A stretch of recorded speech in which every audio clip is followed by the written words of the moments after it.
Welcome back हमारे YouTube channel global science IQ। I hope आप सभी लोग बहुत ही अच्छे होंगे, बिंदास होंगे और आपकी तैयारी भी बहुत ही बेहतरीन चल रही होगी। तो सबसे पहले हमारे सभी प्यारे प्यारे स्टूडेंट्स को गुड इवनिंग, शुभ संध्या, राधे राधे, जय श्री कृष्णा, जय माता दी। स्टूडेंट्स, आज हम आपके लिए केमिस्ट्री का लेक्चर नंबर 29 लेकर के आए हैं, जिसमें आज हम आपको बहुत ही टॉप लेवल की जानकारी देने जा रहे हैं, जो है हमारा आयनिक अथवा विद्युत संयोजी बंध। ये मान लीजिए 100% नहीं, 110% आपके एग्जाम में यहाँ से एक ना एक क्वेश्चन अवश्य ही पूछा जाएगा। मेरे कहने का तात्पर्य ये है कि जो ये हम बंध के टाइप्स पढ़ाएंगे, टाइप्स ऑफ केमिकल बॉन्ड जो भी पढ़ाएंगे, इनसे आपके एग्जाम में एक ना एक क्वेश्चन अवश्य पूछा जाएगा, क्योंकि हर ईयर पूछा जाता है। चाहे आप मेडिकल एग्जाम की तैयारी करते हो, चाहे कंपटीशन एग्जाम, कोई भी कंपटीशन एग्जाम हो, साथ ही साथ क्लास 11th 12th सभी स्टूडेंट्स के लिए बहुत ही इम्पोर्टेंट और कीमती टॉपिक है। It's okay. तो फिर उठा लीजिए कॉपी पेन, जैसे जैसे चीजों को नोट डाउन हम करते जाएं, आप मेरे साथ कॉपी में नोट डाउन करते रहिएगा, ठीक है।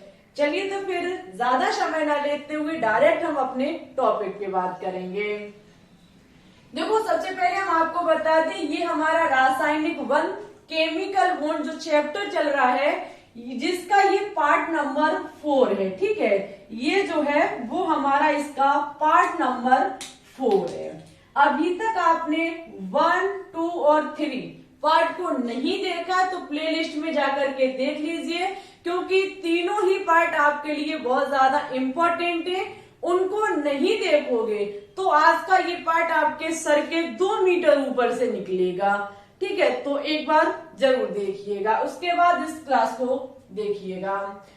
देखो स्टूडेंट्स, सबसे पहले हम आपको बता चुके हैं टाइप्स ऑफ केमिकल बॉन्ड के बारे में। एक बार हम मुंह से फिर बताएंगे, बोर्ड पे नहीं लिखेंगे, क्योंकि हम बार बार इन चीजों को लिख करके और वीडियो को लंबा करके आपका समय बर्बाद नहीं करेंगे, क्योंकि आप भी फिर बोरिंग फील करने लगोगे। देखो, टाइप्स ऑफ केमिकल बॉन्ड की बात की जाए, रासायनिक बंध के प्रकार की बात की जाए, तो इन्हें 2 भागों में डिवाइड किया गया है। सबसे पहले है हमारा प्रबल बंध, उसके बाद दुर्बल बंध। प्रबल बंध को फिर 4 भागों में डिवाइड किया गया है। सबसे पहले है हमारा आयनिक अथवा विद्युत संयोजी बंध, उसके बाद सहसंयोजी बंध, उसके बाद उपसह संयोजी बंध और उसके बाद है हमारा धात्विक बंध, ठीक है। जबकि दुर्बल बंध की बात की जाए तो वो है हमारा हाइड्रोजन बंध और नेक्स्ट है हमारा वांडर वाल्स बंध।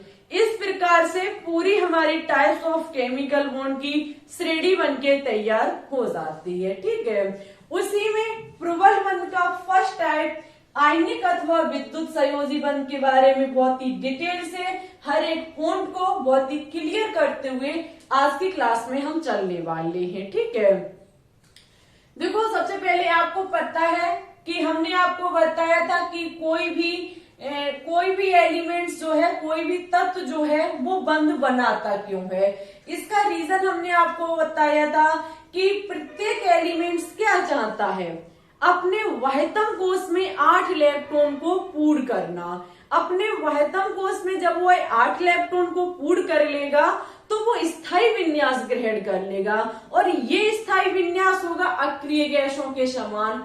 जबकि हमारे 118 एलिमेंट्स की बात की जाए अक्रिय गैसों को छोड़ करके, तो प्रत्येक एलिमेंट चाहता है कि उसके वहतम कोश में 8 इलेक्ट्रॉन पूर्ण हो जाए, स्थायी विन्यास ग्रहण कर ले और अक्रिय गैसों के समान हो जाए। इट्स ओके, यहाँ तक आपको पता है। अब देखो, यहाँ पे मोटे मोटे तौर पे बात की जाए तो 4 शब्दों में आयनिक अथवा विद्युत संयोजी बंध को हम समझ सकते हैं। कहने का मतलब है इलेक्ट्रॉन के आदान प्रदान या फिर स्थानांतरण। इलेक्ट्रॉन के आदान प्रदान या फिर स्थानांतरण। स्थानांतरण का मतलब है कि एक देगा तो दूसरा लेगा, ठीक है। जब हम आयनिक बंध को पढ़ते हैं तो यहाँ पे इलेक्ट्रॉनों का स्थानांतरण होता है, किन के मध्य, दो तत्वों के मध्य। ठीक है, अब ये क्यों होता है तो वही बात घुमा के आ जाएगी अपने वहतम कोश में 8 इलेक्ट्रॉन पूर्ण करने के लिए। ठीक है, चलिए हम थोड़ी 2 लाइन की डेफिनेशन लिखाएंगे, उन चीजों को आप नोट डाउन कर लीजिए, क्योंकि ऐसे याद भूल सकते हैं, इससे आपको हमेशा हमेशा के लिए याद रहेगा।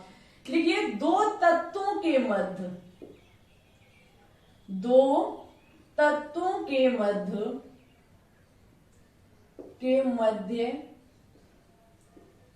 इलेक्ट्रॉन के स्थानांतरण, इलेक्ट्रॉन के स्थानांतरण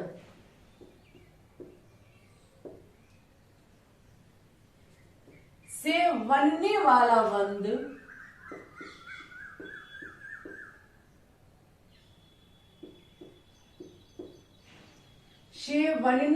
बंध आयनिक अथवा विद्युत संयोजी बंध कहलाता है। आयनिक अथवा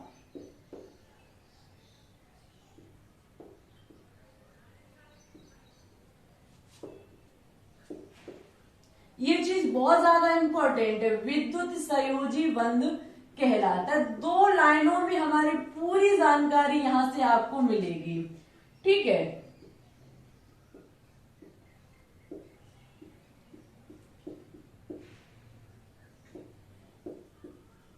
हमने यहाँ पे लिखा कि दो तत्वों के मध्य इलेक्ट्रॉन के स्थानांतरण से बनने वाला बंध हमारा आयनिक अथवा विद्युत संयोजी बंध कहलाता है।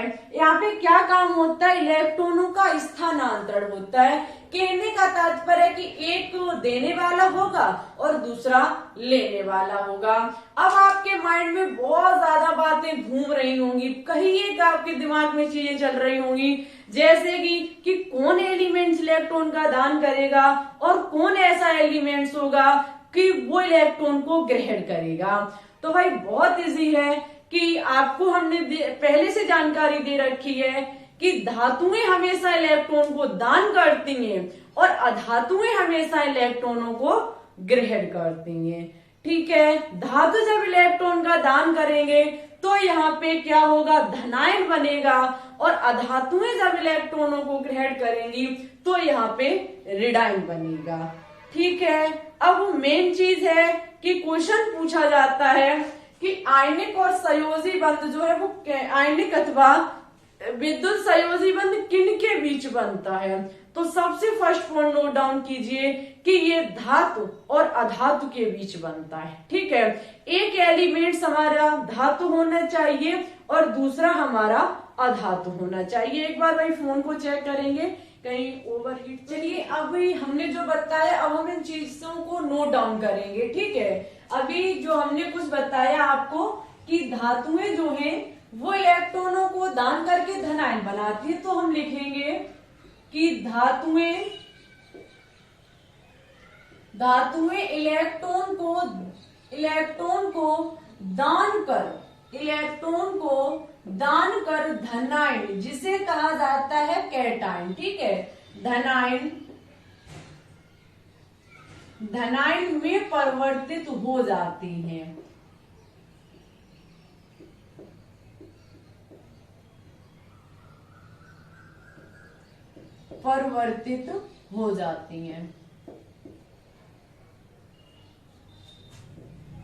धातुएं जो होती हैं वो इलेक्ट्रॉन को दान कर धनायन में परिवर्तित हो जाती हैं, जबकि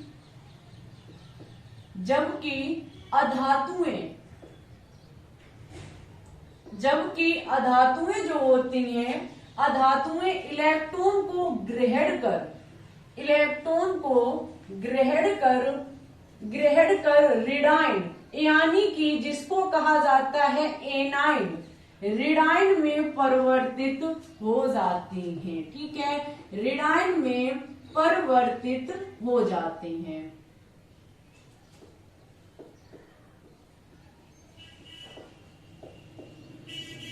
जो हमारी धातुएं होती हैं, जो हमारी धातुओं का मतलब है जो मेटल होते हैं, वो इलेक्ट्रॉन का दान करके धनायन में परिवर्तित परिवर्तित हो जाते हैं, जबकि अधातु इलेक्ट्रॉन को ग्रहण करके ऋणायन में परिवर्तित हो जाती है। क्वेश्चन फिर से हम वही उठा सकते हैं कि ऐसा क्यों, तो वही चीज अष्टक पूर्ण करने के लिए, जैसे कि एग्जाम्पल के तौर पे हम चीजों को समझाने का प्रयास करेंगे।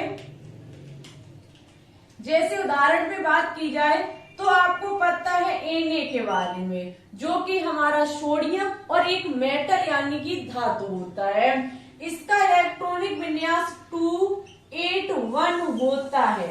इसका इलेक्ट्रॉनिक विन्यास 281 होता है। एक बात और हम आपको बता दें, ये जो हमने 281 इलेक्ट्रॉनिक विन्यास लिखा है ये बोर के अनुसार है, ठीक है। ये जो हमने इलेक्ट्रॉनिक विन्यास लिखा है ये बोर के अनुसार है, लेकिन ऐसा इलेक्ट्रॉनिक विन्यास हम ज्यादा से ज्यादा 30 तक एलिमेंट्स का ज्ञात कर सकते हैं। 20 प्लस जाने के बाद ऐसा इलेक्ट्रॉनिक विन्यास को करना थोड़ा मुश्किल काम हो जाता है और होता भी नहीं है। बात मेन ये है कि 30 प्लस के बाद ऐसा इलेक्ट्रॉनिक विन्यास होना असंभव है। इसलिए हमेशा जो हम प्रेजेंट टाइम में पढ़ते हैं अफवाह के अनुसार इलेक्ट्रॉनिक विन्यास, वही हमारे लिए बहुत ज्यादा बेटर है।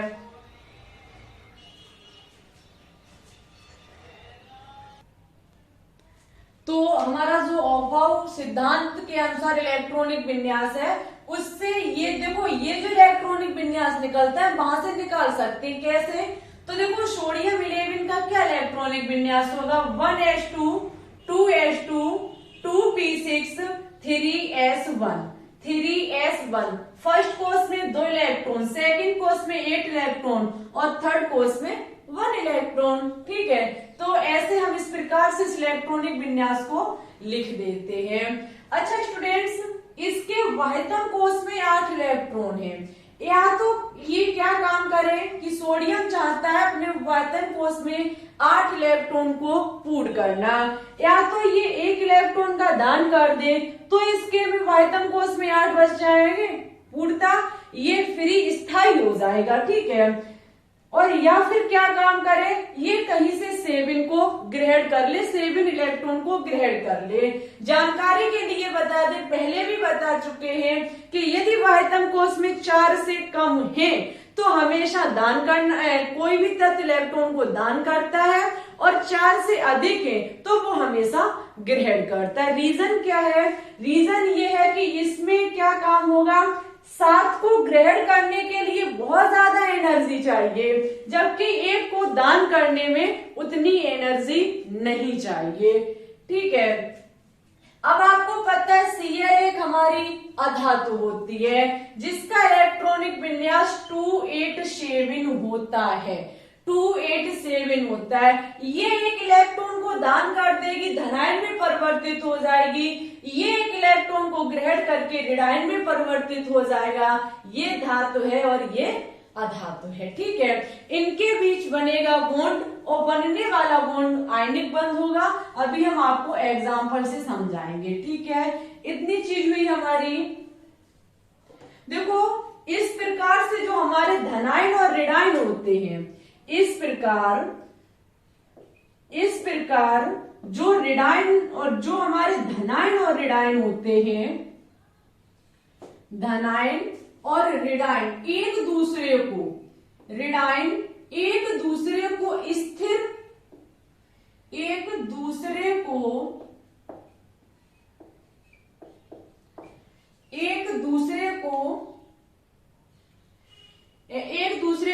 स्थिर विद्युत आकर्षण बल से आकर्षित कर लेते हैं।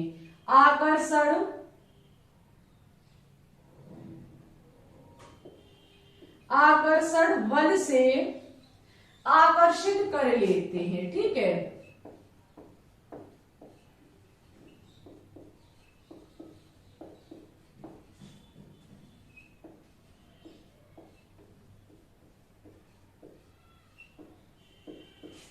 होता क्या काम है कि यहाँ पे जो धनायन और ऋणायन बनते हैं उनमें क्या एक दूसरे की तरफ ये अपने को आकर्षित कर लेते हैं। जब आकर्षित कर लेंगे तो इनके बीच जो होगा वो कौन सा बंध बन जाएगा?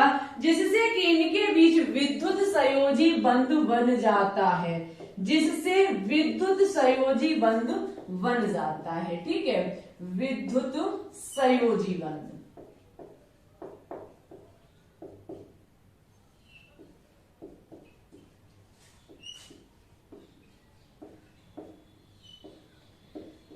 यहाँ पे क्या काम होगा, जब ये एक दूसरे को धनायन और ऋणायन आकर्षित कर लेंगे तो यहाँ पे विद्युत संयोजी बंध बनके तैयार हो जाएगा। ठीक है, तो इतनी चीज को नोट डाउन कीजिए कि यहाँ पे धातु और अधातु की जरूरत होती है, किसके लिए, आयनिक बंध के लिए।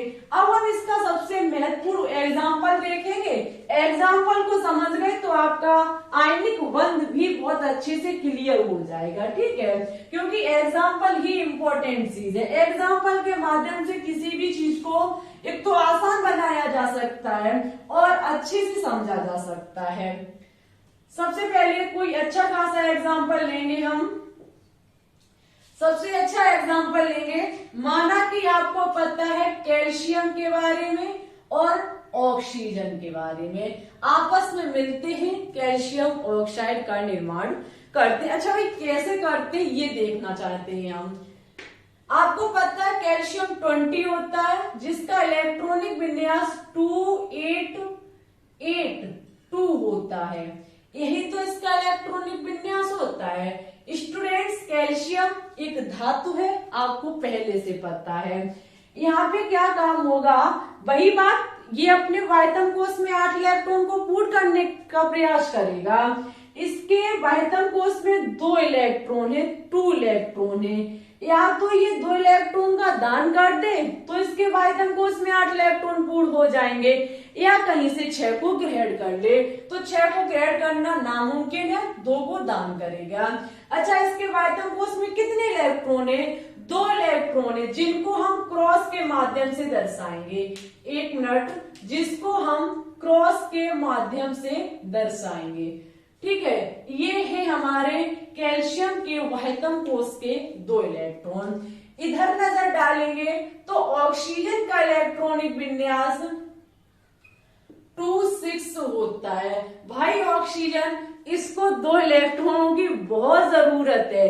कहीं से इसे 2 इलेक्ट्रॉन मिल जाए तो इसके वायतम कोश में 8 इलेक्ट्रॉन पूर्ण हो जाएंगे। वायतम कोश में 6 इलेक्ट्रॉनों को हम डॉट के माध्यम से दर्शाएंगे। 1 2 3 4 5 6। देखो पहले हम 4 इलेक्ट्रॉनों को रख लेते कोने कोने पर और उसके बाद उनका जोड़ा बनाना स्टार्ट कर देते। ये ऐसे दर्शाया जाता है कि ये किसी भी इलेक्ट्रॉनों के आसपास जब हम डॉट या फिर क्रॉस के माध्यम से इलेक्ट्रॉनों को दर्शाते हैं। ठीक है, ऐसा हुआ। अब देखो यहाँ पे क्या काम होगा, इसके पास 2 इलेक्ट्रॉन दान करने के लिए तैयार बैठा, क्योंकि वायतम कोश में 8 इलेक्ट्रॉन पूर्ण हो जाएंगे। ये 2 लेने को बैठा क्योंकि इसे 2 की बहुत खास जरूरत है। अब देखो होगा क्या, कैल्शियम अपने में से 2 इलेक्ट्रॉनों का दान कर देगी। जब ये 2 इलेक्ट्रॉनों का दान करेगी तो इस पर क्या चार्ज आ जाएगा, 2+। क्या आ जाएगा, 2+। जबकि ऑक्सीजन क्या काम करेगा, ऑक्सीजन के पास पहले से ही 6